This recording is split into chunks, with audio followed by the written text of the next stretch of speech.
So then starting with the first bit of the project on urban exodus using Facebook data. So the paper is so it's available as a preprint on Archviz. So we got actually reviews on the paper yesterday. So hopefully it's going to be out soon. So there is the DOI and the QR code if you want to go and check it out.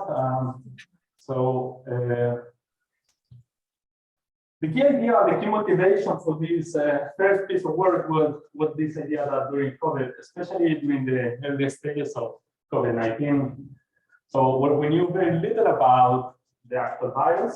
So remember that in the early days, so there was very little research. So we knew very little about how it would spread, how quickly and the extent of the spread. So we started seeing a lot of urban areas being hit very hardly by COVID-19. And then we had the lockdowns. People started leaving some of the large cities.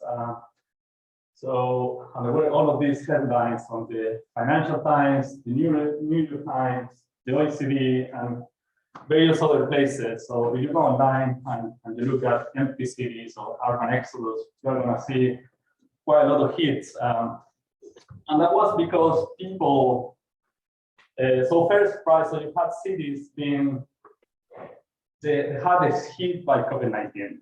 So where you have lots of concentration, agglomeration of people, and the virus is spreading very quickly. So people were worried about getting infected by the virus. So if you remember, right, so going to the supermarket, wearing masks, gloves, right, being very careful, distancing from other people. And then on the top of that, you have lockdowns, right? So people not being able to actually go out and enjoy what was why people go to cities, right? So it's the vibrant kind of environment where you have so restaurants, the entertainment. So people couldn't do that, right? And then in large cities like London, New York, where you have these very expensive flats, but very small, where people had to spend 24 hours in, and then factoring in also, that we were all working remotely. So in the top of that, right, so living on a small place, people were also, I guess, trying to do multiple things in the same place. Working, but also family life, and then homeschooling in some cases.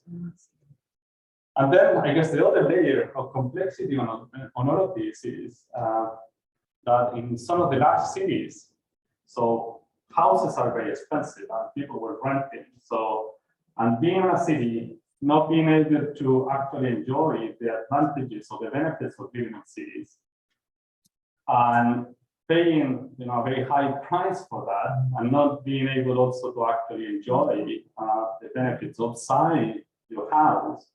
So that became a big factor. So plus, right, so the risk of getting infected.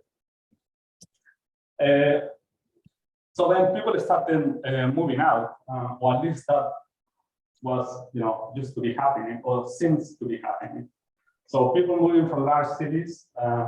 So some people moving into the countryside, looking for greener spaces where you could actually socially distance without much trouble, and avoiding high rents as well. Some other people started, so it seemed that some other people started moving to the suburbs, so not very far away from cities, but so on the edge, where you still have the advantage of being close to services, but not actually in the middle of town.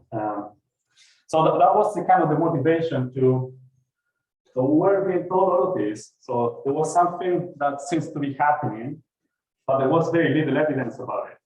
So we wanted to explore a bit, to what extent some of these things were actually true.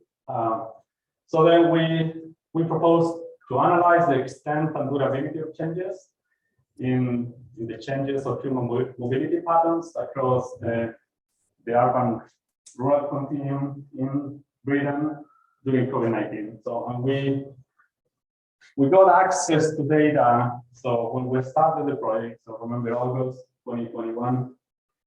So from March 2020 to August 2021. So we look at that period of time. So looking to the extent to which people have actually left cities, where they were going, and whether those patterns were actually remaining on that way, or the ways changing according to different changes in stringency measures.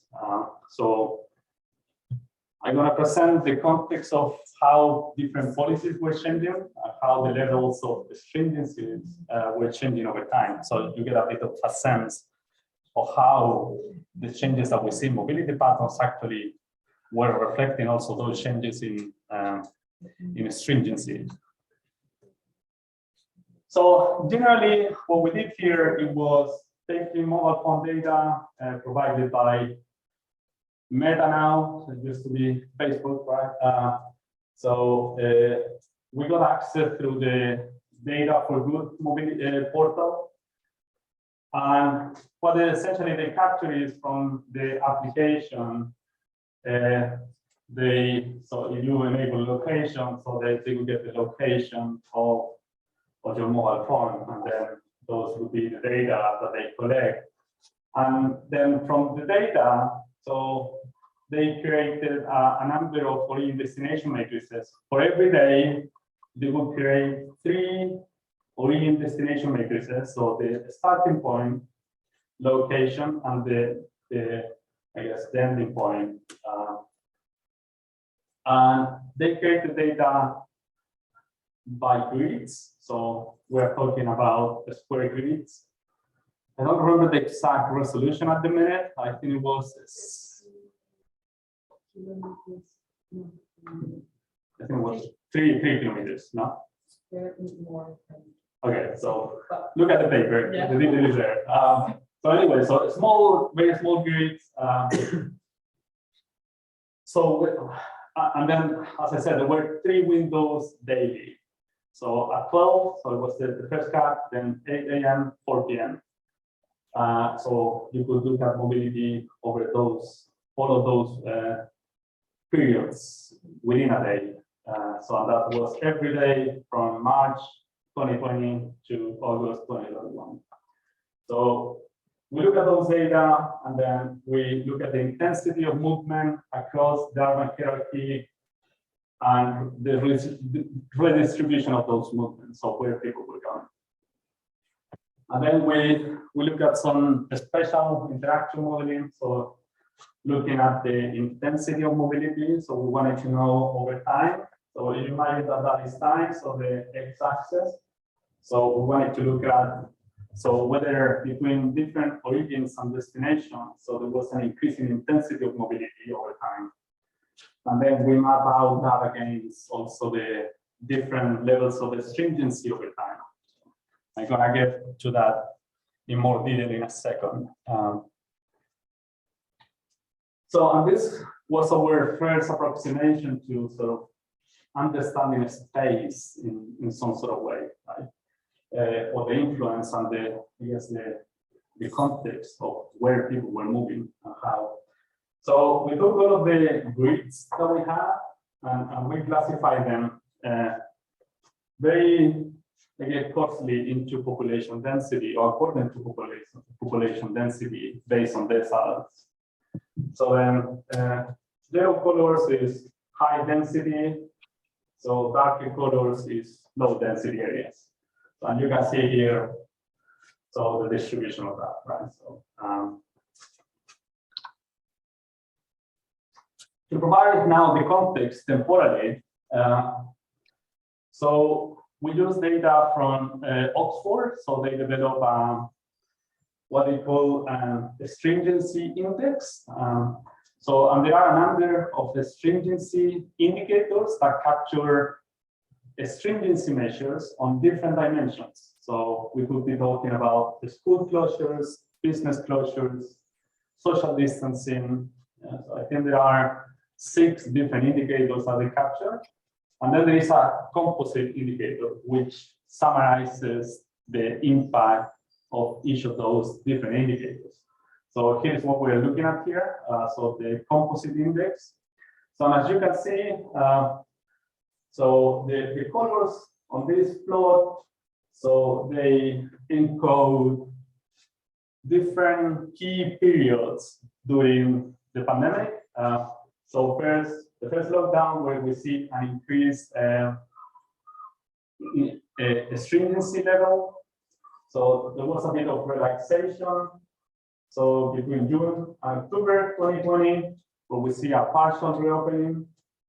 And then we started with the tier system and the second lockdown towards the end of 2020. And then we had in January, towards the end of December 2020, beginning of January 2021, where we see again an increase in stringency and the third lockdown. And it's the period where vaccines started being rolled out. And then we have the slow reopening of the society. So in April 2021. So that was the kind of the context. So you can see quite high stringency all the way up to April, and then there is this 4-stage process where the British government reopened the economy slowly. So in 4 different stages. So opening businesses first, then schools, and then other non-essential services. So keep that in mind. So remember the color codes, because we're going to get to those later on. So then the first thing that we did was to look at, so we just look at 2 different periods of the one that we're talking about. So we look at the first lockdown and the reopening. So that is after July 2021. And we just wanted to get a first approximation of, okay, how patterns were changing, how they changed during the first lockdown. That was one of the most the high stringency period. And then when the stringency was coming down, to get an idea of, okay, so what could be expected in the coming years, right? So then what we see, I guess, big picture. So what are the key findings here? So we saw, so if we look at, so 0 here, so that is the baseline period. So it's a period before all the lockdown started. So we're looking at the change. Yeah. So 0. So if we see a point here, it would mean no change relative to pre-COVID times. And if we see a negative number, it would be, so during this period, so first lockdown, there is less mobility than there used to be. A positive number would be more mobility than there used to be. And each of these lines that we see here, right, so each of these numbers represent the different population deciles, class by density. So what we tend to see here, right, so first is a decline across the board during the first lockdown. And what you can see that in high density areas, which would be the core cities and cities more generally, they will have, most areas will have a decline. So as you move farther away from cities, so countryside, less dense areas, so you also see a decline on average. However, there is a greater dispersion of how those places kind of responded to COVID and the different stringency measures. So that is one first takeaway message. So then during the second period, so after all of the stringency measures started to be relaxed, the economy and society started to reopen. So what we tend to see is that places kind of trended back to pre-pandemic levels. However, they stay still below those levels. So particularly in cities. So then that tells us a bit that places are, so in July, August, so they started to trend back to normal levels, but they haven't, or they weren't tended to get just there. But there was the direction of travel. So it will be interesting to look at the data today and see that. So, and then we also wanted to get the full picture, right? So we were looking at mobilities to other places. So, but then we thought, right, so during lockdown in the UK at least, so people were allowed to move locally. So if you wanted to go so you could go to exercise. So during the first lockdown, 1 hour every day. So that was allowed. So it wasn't as in other places that you weren't allowed to go out at all. So we thought that probably then people started to move more locally. So rather than going farther away. So and that is actually what we tended to see here. So same plot, right? So population density here changes, and here we look at intraflows, meaning people moving within the same area. And what we see here is actually an overall increase in mobility patterns. And again, in less dense areas, what you tend to see is that there is a more diverse response in terms of what mobility behavior. So when we look at the reopening of the society, what you tend to see is that, so it follows like a hierarchical sort of order here. So you could see that intra-mobility patterns tend to decline compared to pre-pandemic levels in the high density areas, whereas in low density areas, they stay higher than pre-pandemic levels. So a big difference on how people were still moving relative to pre-pandemic levels. So within the local area, right? So that tells us a bit then that it could have been that people actually, so more people went to low density areas, they stayed there, and they were more active actually moving within those areas.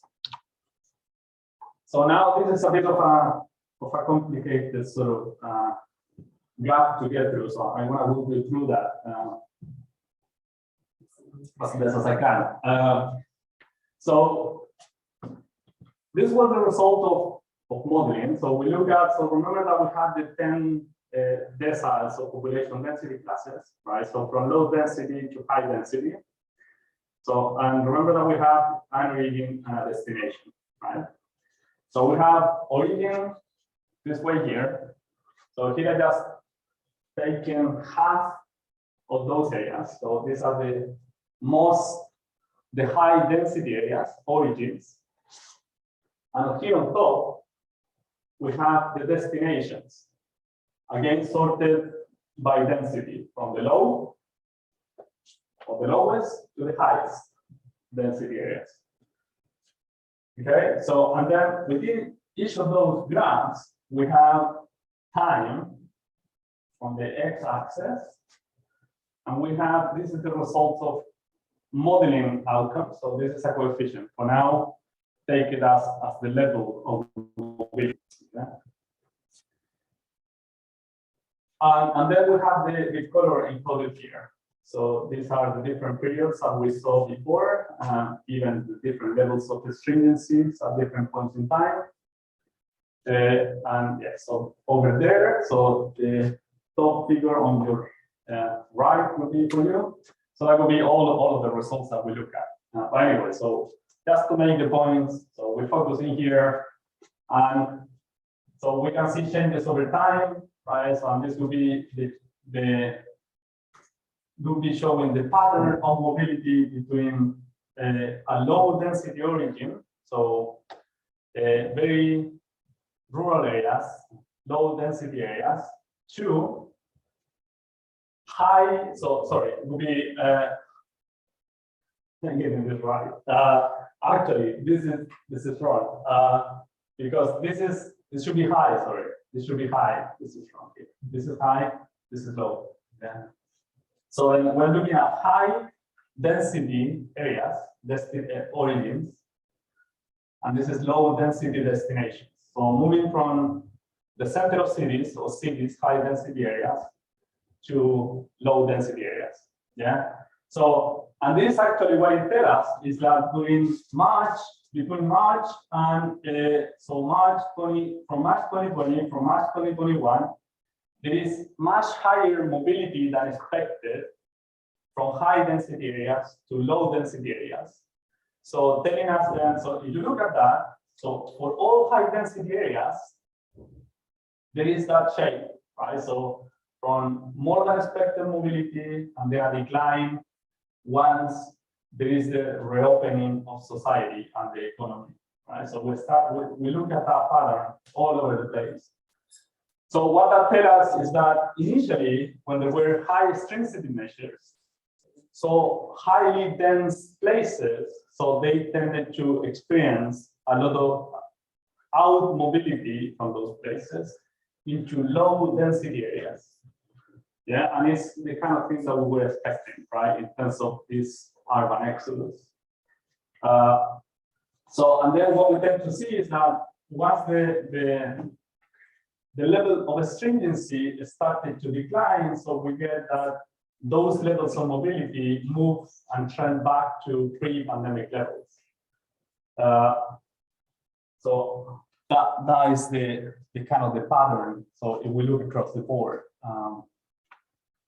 So I guess to summarize quickly, the key results of the research is, so first we see declines in mobility during high stringency periods with the highest, with the largest reduction in high density areas. Yeah, so we see a large, remember, in the context of the mobility patterns, we see that mobility from large, from high density areas, they sort of decline below pre-pandemic levels. And then within that context, so low mobility overall during the pandemic. Yeah, so we need to take that context. So low mobility overall, there was more mobility from high density areas to low density areas in the context of low mobility overall, right? And then we also tend to see that when the economy and society started to reopen, so when stringency measures starting to ease, so we tend to see that the mobility levels started to trend back to pre-pandemic levels. So overall, what we see is that while there were some changes in terms of population mobility patterns, we don't see really that there's going to be a change to the mobility system or structure nationally. So I believe that mobility patterns are going to kind of move back to what we had during pre-pandemic situations. So I'm going to switch gears. What Francisco presented was a first foray into trying to merge urban function and mobility, human behavior. And then what we did after that, this was the first step starting in August. What we did after that was split both efforts. And in one, we tried to get really granular and detailed classifications and descriptions of urban function. And then on the other one, and that's what Krasen and I will talk about. And then we crossed that with arguably a lot more granular data than the Facebook one. And that's what Alessia will talk about with Spectus. So to give a bit of context of where we came from in developing descriptions or classifications of urban function, and you go back to this project that I mentioned at the very beginning, it's sort of it sits at the background of ITINERANT. ITINERANT, you could see it as a spin-off into the mobility direction of where the urban grammar starts. The urban grammar is a project based at the Turing Institute in London. The idea or the punchline is, as it says, learning an urban grammar from satellite data through AI. The core idea is trying to, in very general terms, describe the fundamental building blocks of cities and then understand how they combine over space and over time. And particularly for the temporal dimension, what we're trying to do is leverage satellite imagery and computer vision, or AI as it's called these days. Let me actually hide this. So this is a 3-year project that's still ongoing. We'll wrap up towards the end of this year. And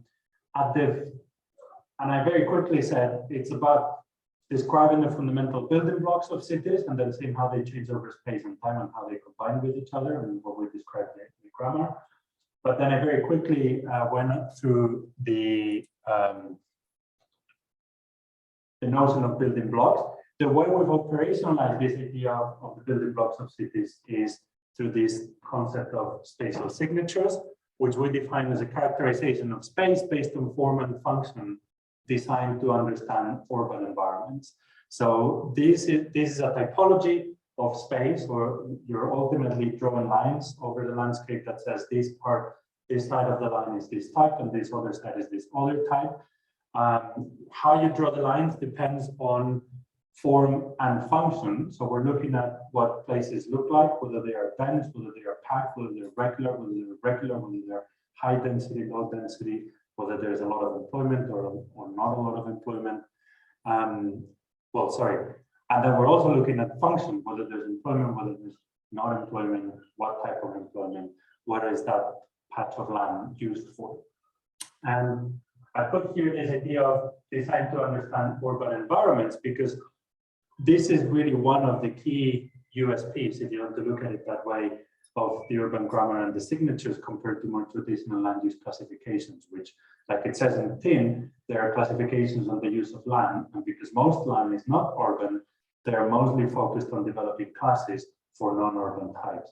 And what we're doing is flipping around the focus and saying, we're going to develop a classification for all of the land, but we're going to put a focus on where most people live rather than what most of land is. So in our classification, you can see here, if you go to the slide, to the website, you can see we have 16 classes.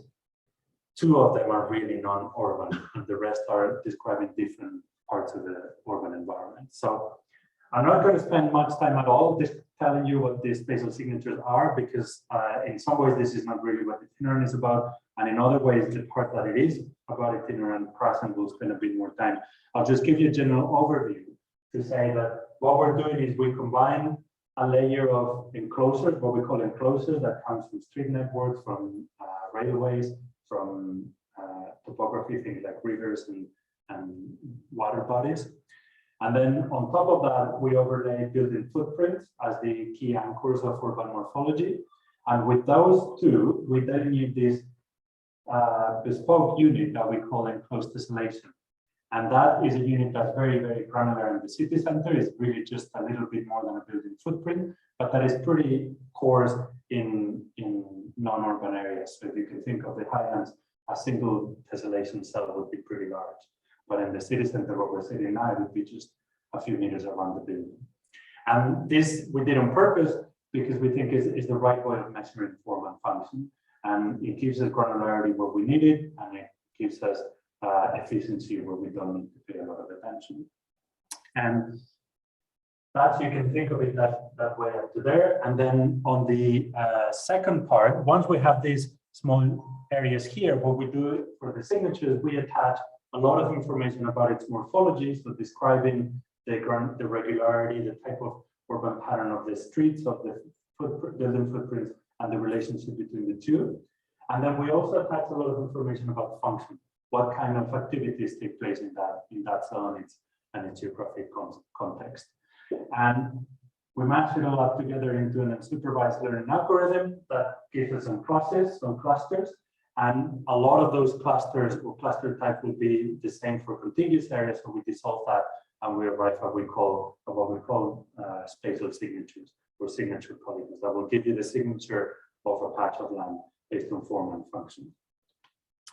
If you have questions, this is one of the things I'm most excited about in general. So I'm very happy later on to answer all your nerdy questions about it. But in the interest of time, I'll move on. And I'll leave you just with a couple of thoughts. Benefits of doing this kind of classifications. It gives us a detailed, consistent, and scalable classification of urban form and function. And this is very quick to say, it's really hard to obtain at the same time. And in fact, when we started on this project, we did a scan of the literature, and we kind of half jokingly concluded that out of these 3, you can pick any 2 and you'll find a lot of papers that do detailed and consistent, but then it's not scalable. It will be for a city or a neighborhood. We do detailed and scalable, but then it's not consistent. You just have a bunch of classifications that are really hard to match up. And you do have consistent and scalable classifications, but they're very coarse. So where we're hitting the sweet spot is doing the 3 of them at the same time. And we do that for all of Great Britain. At the same time, we also say that it's theory inspired and data driven in the sense that we've tried to infuse the design that I went through in the previous slide by a lot of work on urban morphology and urban function.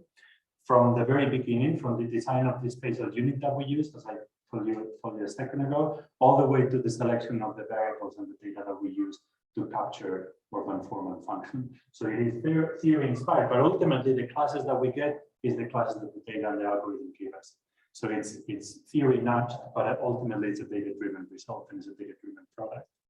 And we made a very clear effort to be open, extensible, and reusable in the sense that all of the data that we use are open and under open licenses, so we can publish derivatives, so which means that you can download our data products, use them, reuse them, tweak them, do whatever you want, and then if you want to publish derivatives of the derivatives, that's all fine because it's all on the open licenses. It's extensible because you have all the code available. We've made all the code available, so you can see what we did, you can see how we did it, and then you can tweak it so you can reuse it. And again, this hopefully will come up in more discussions and questions, but just to give you a flavor of the kind of application that you can use with this spatial signature approach, this is an excellent way. And now it's almost like an on-demand layer for getting very granular descriptions of places. We have actually a lot of descriptions of places based on the people who live there, but we don't have that many of what the places hold and what the places look like. And that's what the hole that the signatures, or the gap that the signatures fill. Of course, this relates a lot with land use planning, and I think dovetails really nicely with almost all the other land use classifications that, as I said, focus on land, which is to say, don't focus on cities, because cities are just a small percentage of land. This puts the center, puts cities at the center. So things like nuanced urban-rural delineations, anything where you need to understand what a place looks like and what a place is used for, this is a fantastic way to just directly plug it in. Now, as I said a couple of slides ago, the signatures are based both on form and function. And in some cases, you don't need form, or you don't want to pay much attention to form. You want to understand what the place has to offer rather than what the place looks like. Of course, form and function, they have a very intimate relationship and one follows the other, but in some cases, you're really focused on understanding what are the functions that are housed in a particular patch of land. And one of the benefits of the open and extensible and reusable approach that I mentioned a second ago is that we have a lot of infrastructure built for the signatures, and we, in the big scheme of things, maybe Krasen will disagree, but in the big scheme of things, we have to do very little to repurpose that classification into one that's entirely function-based. And in fact, we've also done that for another one, just entirely form-based. So for itinerant, what we really needed is a clear description of what are the types of functions that take place in one place or in one location, and that's what we did with the functional signature. So the functional signatures is now an open data product. There's a data descriptor that's open access. You can download it. You can download the paper, but you can also download the data. You can also play with a web map that Krasen will show you. I'm going to step out from the QR code in case you wouldn't scan it.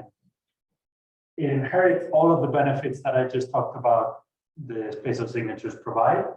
All of that comes in for free. We kind of inherit it. We use the same enclosed tessellations. We use the same delineations. We use the same function features. And then what we do different in this one is we put the focus and the spotlight on function and leave form aside. So we don't use any form description for this particular classification. And when doing that, what we do is we enable detailed analysis of the benefits of cities. So what we really needed for itinerant was a classification that was able to, in a simple way, or as simple as possible way, could tell us what a place is used for and how it's used for. And so advancing a little bit to what Alessia will say in a second, then once we have that, we wanted to cross it with how people access different parts of the city. So going into this functional classification, there's over 150 variables. If we had to look one by one, it would be really hard to draw general conclusions. With these, we do the synthesizing step first. We generate these classes and this topology, and then we cross that with mobility. And at that point, we're getting to the tricky and hard part of the presentation. So I'm going to pass it on to Krasen to deal with that.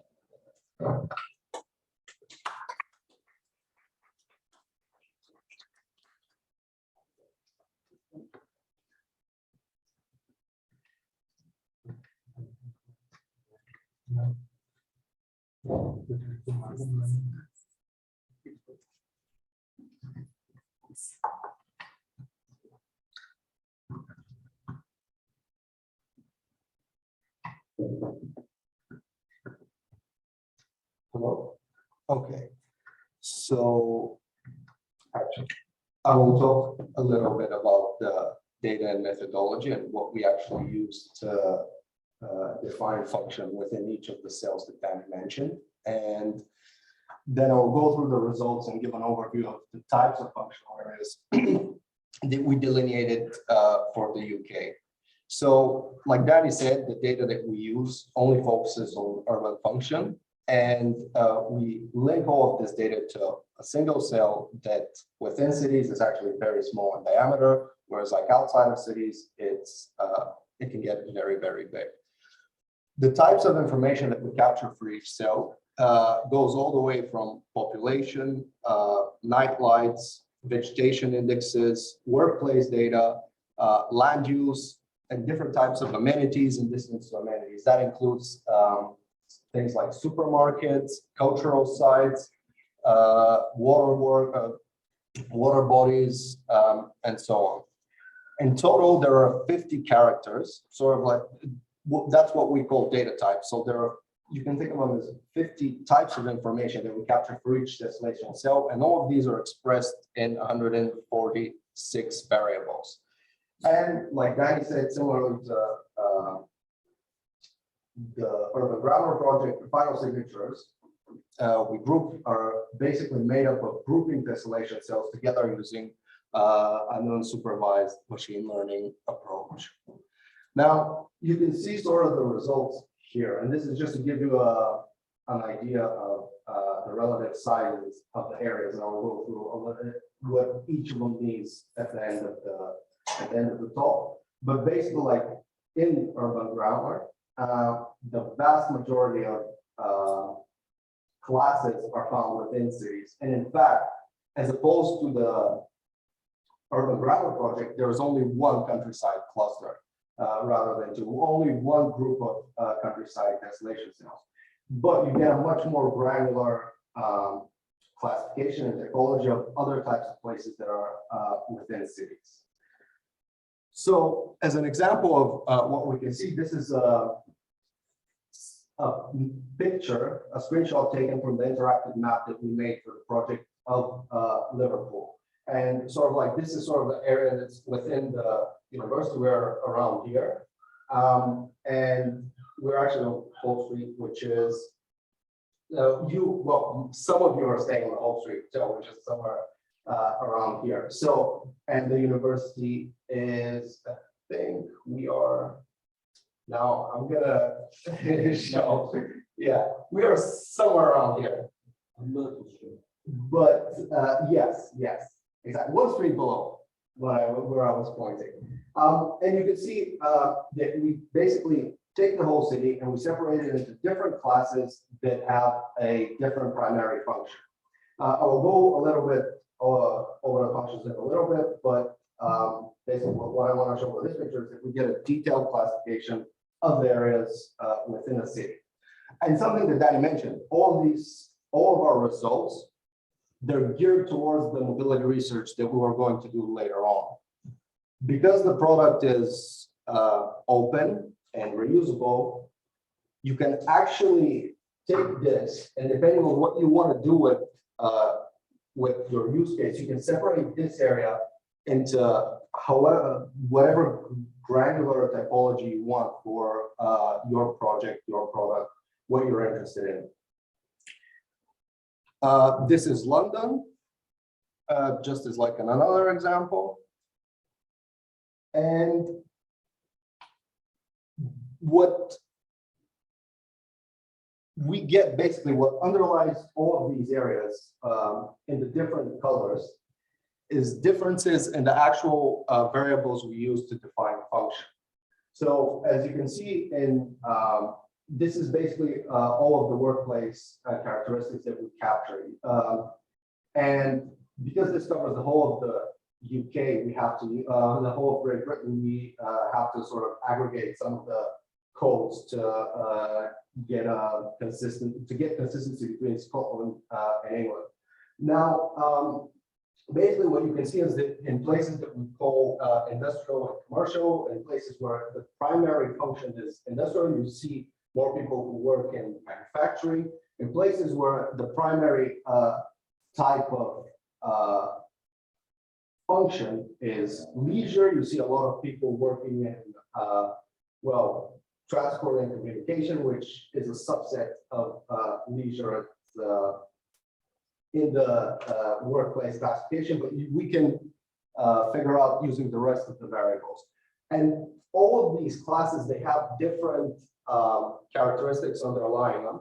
And all of our classifications, they're based on some qualitative grouping, but most at the core, most of the things, most of the naming and most of the analysis is quantitative, reproducible, and well consistent. You can see it basically at very urban areas. There's lots of financial, real estate, professional, and administrative jobs, whereas in other more residential areas, there's more public administration, education, and health-related activities. All of these, and this is just, I should say, this is just a subset of all the variables that we're using. I can't show all because there's 140 of them, but you see, based on these patterns, we pick the names that we use for the classification, for the signature types. So how we went about naming the signatures is basically we looked at all of the variables together and we looked for patterns. We decided on how to create the classes and the final number of classes, which is 17, depending on the machine learning approach. So we did not have input on that. The input that we had was on naming them and figuring out why did the algorithm separate those areas in the manner that it did. And we did this both through quantitative and qualitative analysis. So we picked Liverpool. We looked at why the areas were the areas. Why did the algorithm delineate those areas? Why did the areas that we looked at, what were the unique characteristics of those areas? What was standing out? So basically, which of these variables were very high relative to other areas, which were very low?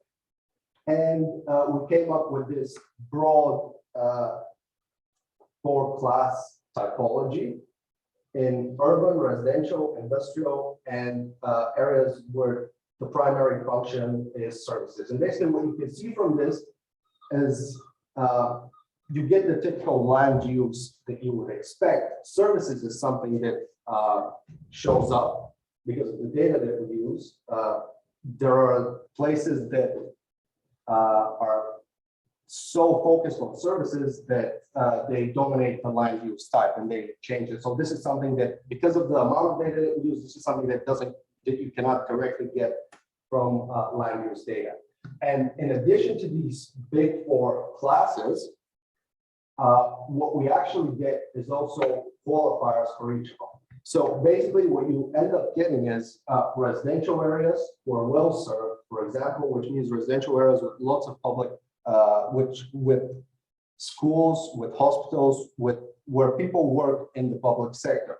Or you get residential areas that have low density or high employment, residential areas that have lots of green space, and residential areas that have other different characteristics. So this is a much more granular characterization of the functions that happen within these places, in addition to the primary land use that you have.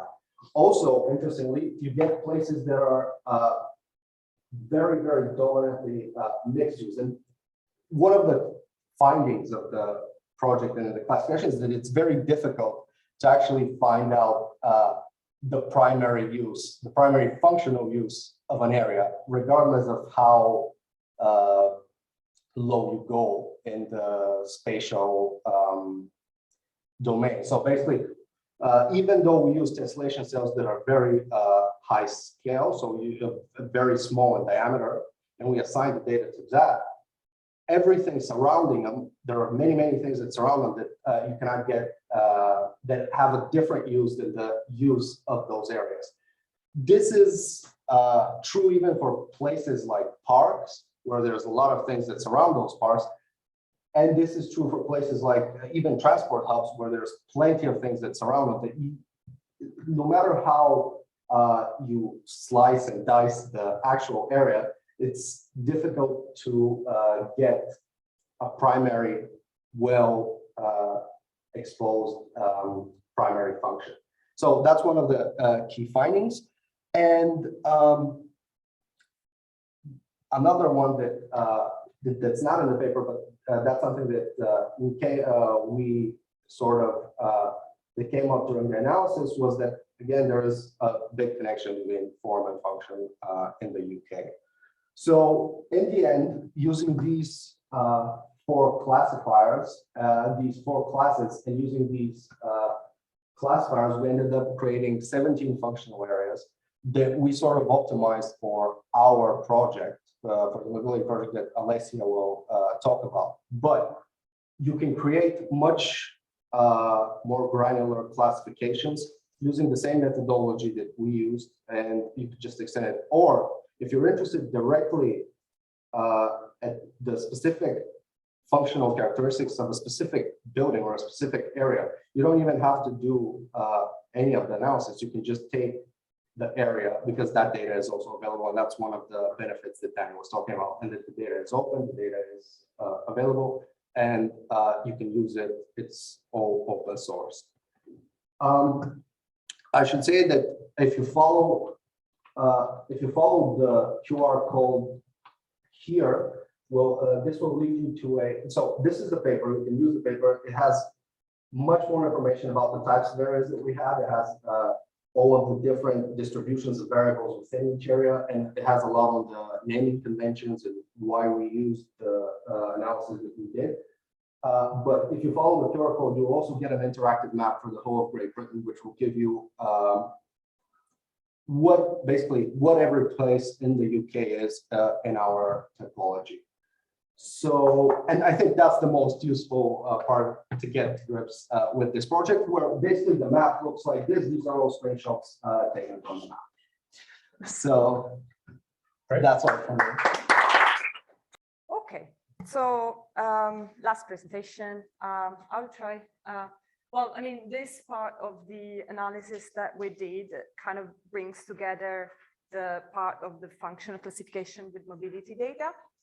Now, in this case, we use data that Spectus provided us with, and we did an exploration of this data with the aim of trying understanding inequalities in how people experience different urban function. Now, inequality, we know that is something that affects all aspects of our life, actually. Surely one of them is how we move around. People have different needs that can determine where they want to go, but not everyone has the same opportunities to go where they want to go. So there are imbalances that exist in this. With the analysis, so what we tried to do was to investigate how human mobility change across different population groups with the aim of trying and capturing these imbalances in how differently different population groups are exposed to certain urban function compared to others. To do this, we wanted to exploit the opportunities given by new forms of data. So that was also another objective of the project, trying experimenting with different data that compared to traditional data such as survey or censuses tend to have a higher spatiotemporal resolution and are more often updated. So they can be collected potentially near real time. Most of the, well, the reason why we can capture this data is mostly because of the pervasiveness that now mobile phones have it in our life. So this kind of data comes from there. And as I mentioned in the beginning, the data that we used in this exploration come from Spectus. So they are basically anonymized GPS trajectories that are collected from mobile phone app in 2019 in Great Britain. So this is pre-pandemic time, pre-pandemic mobility. All data were collected from opted-in users within the GDPR framework. And the advantage of using Spectus data is actually that they also kind of do some pre-processing, which is very good for shortening a bit the pre-processing time. Specifically, they identify approximated privacy-preserving home and work locations, as well as stops, where a stop is a collection of locations in close space-time proximity that are aggregated together to make one single entity with a single spatial reference and a dwell time. With the spatial reference, in order to preserve privacy, is not obviously the precise location, but it uses geohashes. That is a geocoding system based on a hierarchical spatial structure that basically divides the Earth in grids, and each cell has a alphanumeric code that is related to it.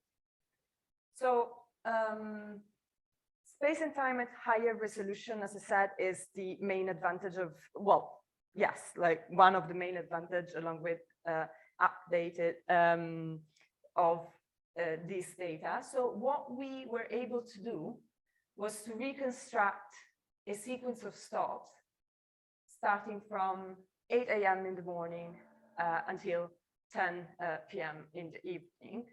So this is just exemplifying the initial data observation that we had. So a sequence of stops in the form of geohashes here for each hour of the day. Now, in this example, I put different codes, but obviously a person can spend more than an hour in the same place. So this could also be the same stop. Okay, so this was the very beginning. Now, the problem with this is that it basically lack of contextual information. So we have the location. We don't know what also Danny and Krasen were talking about before. So we don't have a way to characterize the kind of environment or the kind of opportunities that certain environments provide, which can change dramatically. So a journey, can you see this? Yeah. So a journey can start in a, let's say, commuting town around London.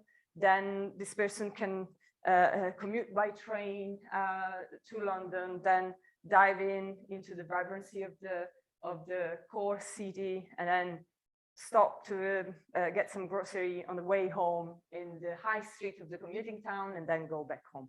Now, these images are just, again, a simple example, but that gives an idea of how dramatically different these urban environments are.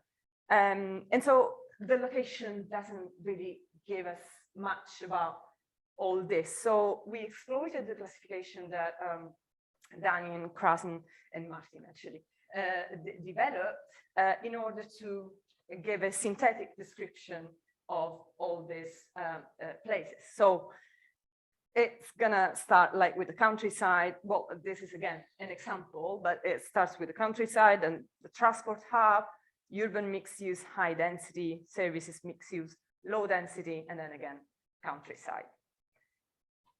Another thing that I mentioned since the beginning we wanted to do was to compare different population groups. Okay, so people are different in many different ways. Now on this first exploration, the way we group that, oh, that came very soon.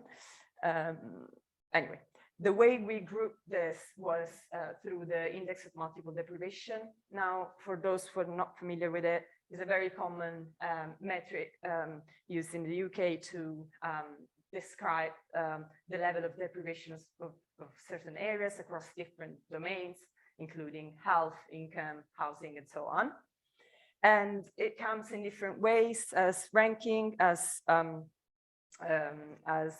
score, and also as deciles, which is what we use, where the first decile is the 10% most deprived area, and 10 is the 10% least deprived area.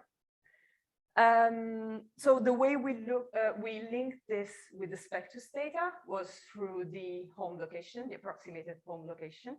So we then grouped let's say the Spectus population based on where they had the home location and the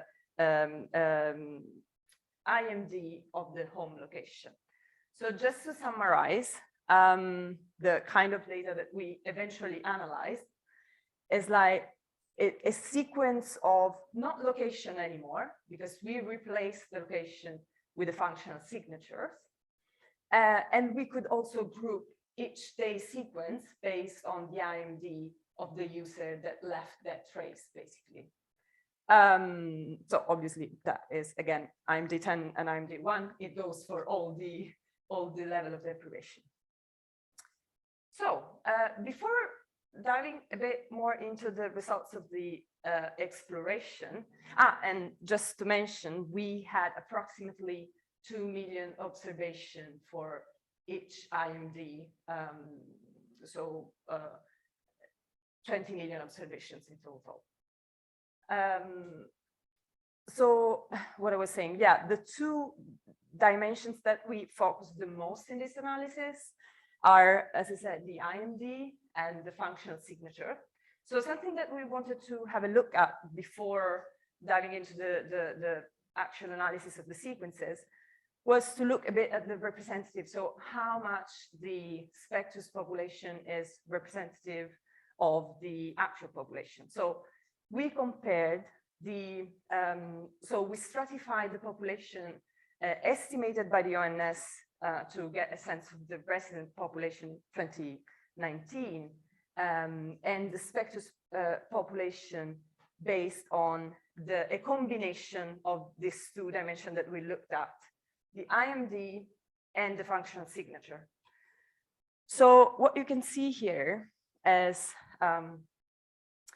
all this, so the data points are basically 17 functional signature, 10 IMD, so it's 170 data point, where you have the proportion, the percentage of population living in each combination for the ONS and for the Spectus population. So for example, that guy there has 2.8% of population estimated by the ONS live in the countryside, and IMD 7, so it's the combination of both, and 2.6% of the population in Spectus live in that area. So now, as we can see, the two distributions correlate quite a lot, and so although we can't say much about representative in certain location, at the national level and with respect to the combination of these two dimensions, the Spectus population seems to be quite well representative of the resident population estimated by the ONS. Now, to go more into the analysis, the first thing that we looked at is transitions across time. Now,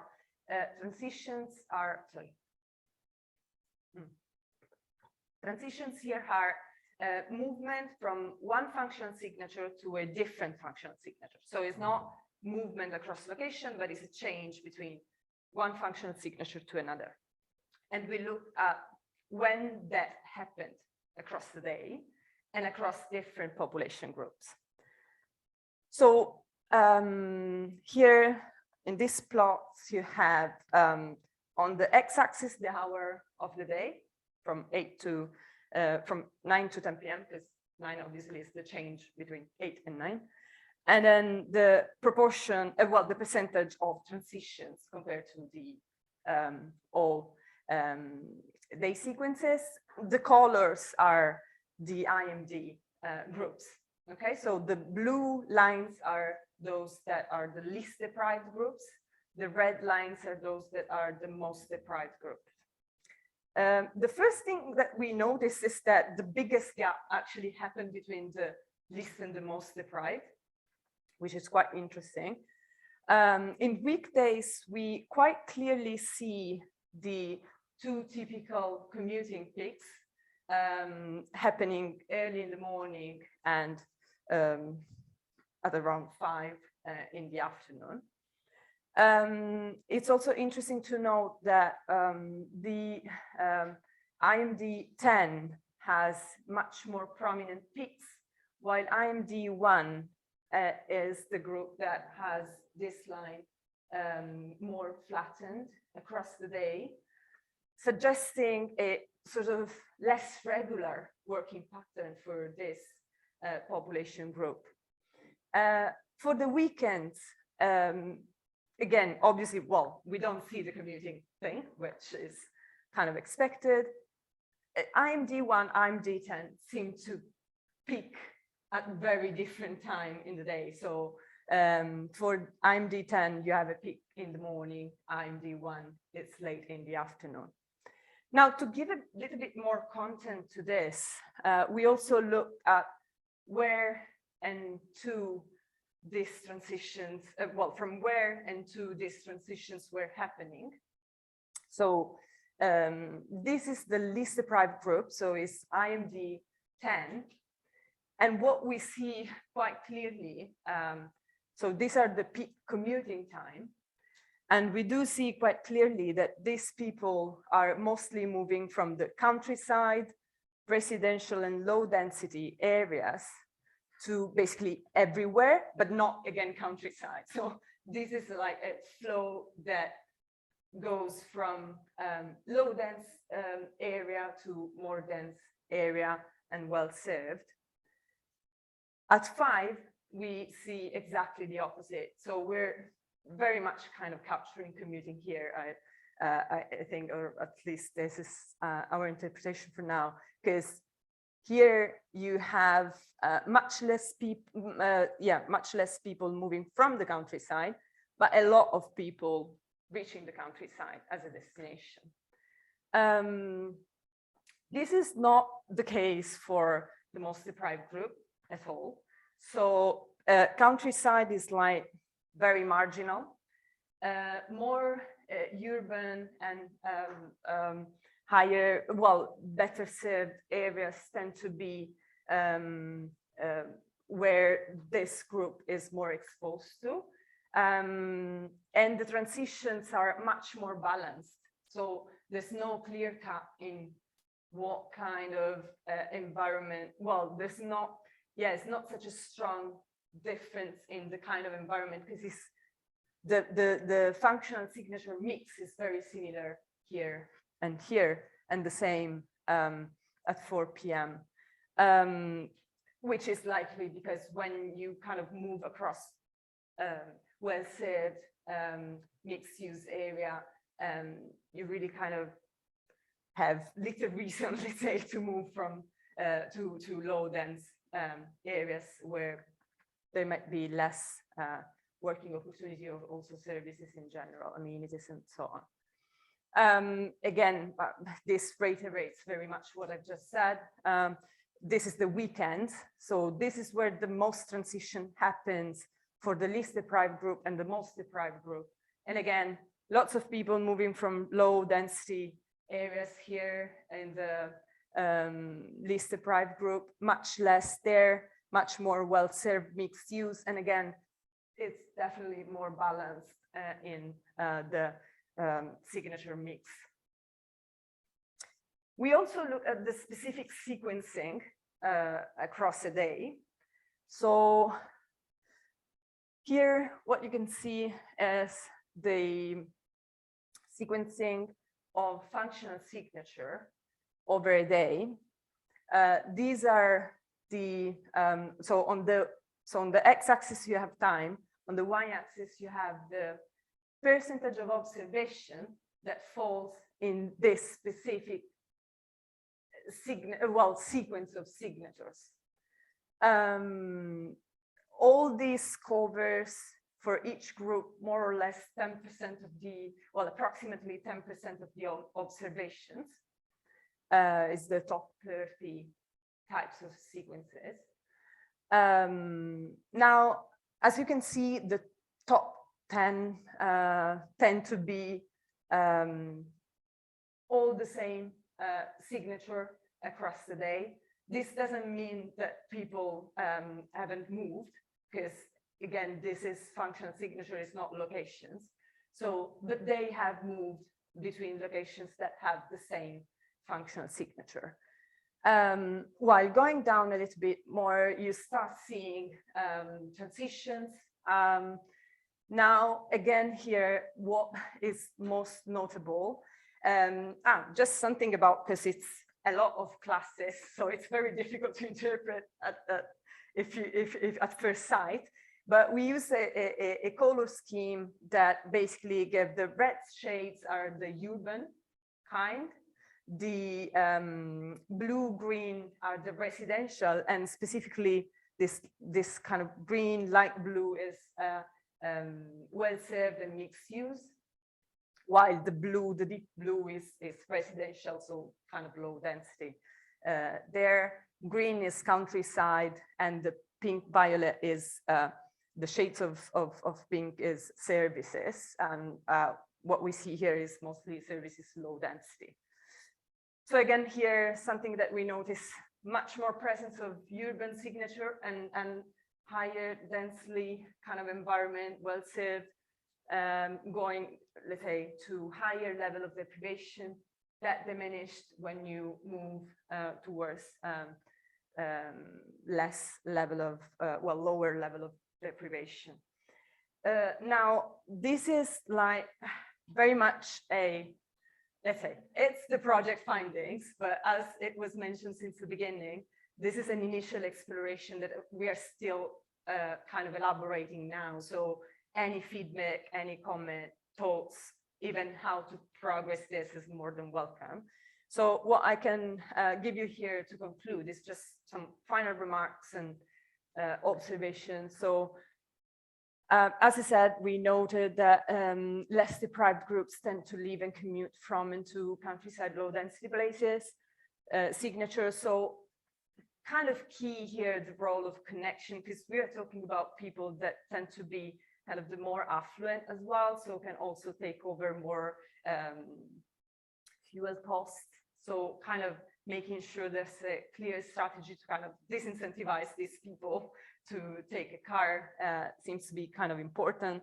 More deprived groups tend to be more exposed to uRbAn well-served signature, which if on one side is kind of good, because it means that they kind of have more access to services, even potentially with less transportation costs. At the same time, it's probably kind of key to think about the role of green spaces, because uRbAn spaces have less of that, well, compared to the countryside, of course.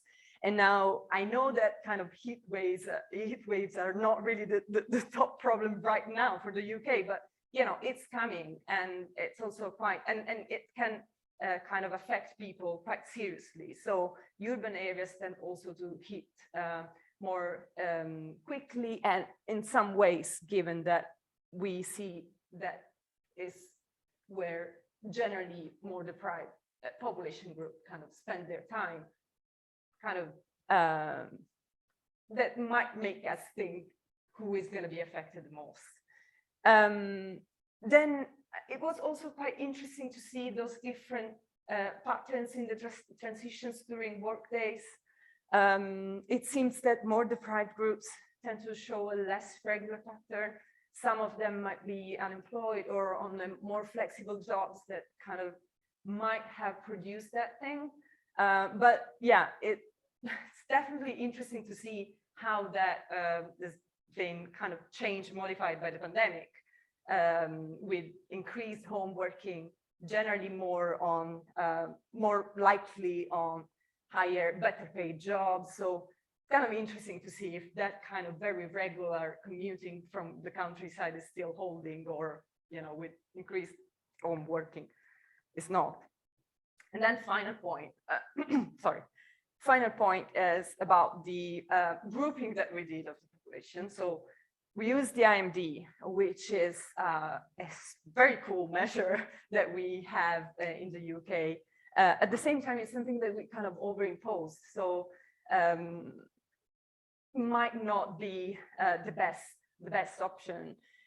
Something that we also wanted to experiment with was a more data-driven grouping. So kind of grouping users based on how they move, and then afterwards try and see what are the kind of demographic or level of deprivation characteristics of these people.